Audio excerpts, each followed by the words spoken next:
Patay ang mayor ng bayan ng Impasugong sa lalawigan ng Bukidnon matapos tambangan ng mga hinihinalang miyembro ng New People's Army. Sa Camarines Sur naman, isang batang kinidnap ang natagpo ang patay malapit sa kanilang bahay. Yan at iba pang balita sa probinsya ang tinutukan ni Chino Gaston. Ganoon na lang ang panaghoy ng isang nanay mula sa Goa, Camarines Sur matapos matagpo ang patay ang 10 taong gulang niyang anak. Narecover ang bangkay ng biktimang si Joel Perez sa isang damuhan malapit sa kanilang bahay.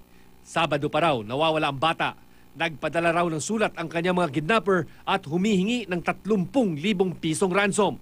Magbabayad daw sana ang mga magulang ng bata pero di raw sila sinipot ng mga sospek. Kalaunan, naaresto ang 2 sospek. May nakakita raw sa kanilang may dalang matigas na bagay na posibleng ginamit sa pagpatay sa biktima.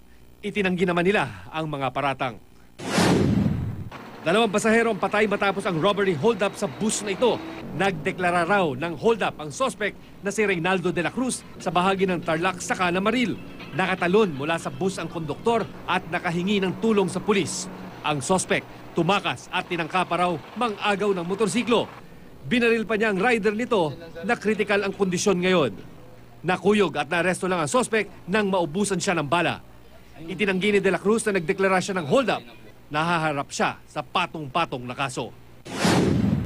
Patay ang mayor ng Impasugong, Bukidnon, matapos tambangan ng mga hinihinalang miyembro ng New People's Army.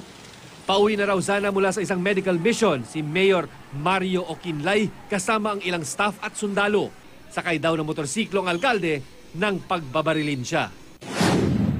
Isang sanggol na babae ang natagpuan malapit sa isang simbahan sa Davao City na nakabalot sa isang t-shirt at dahon ng gabi.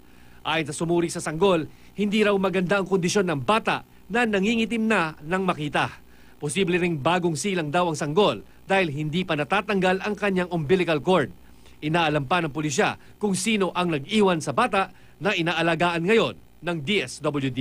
Chino Gaston, nakatutok, 24 oras.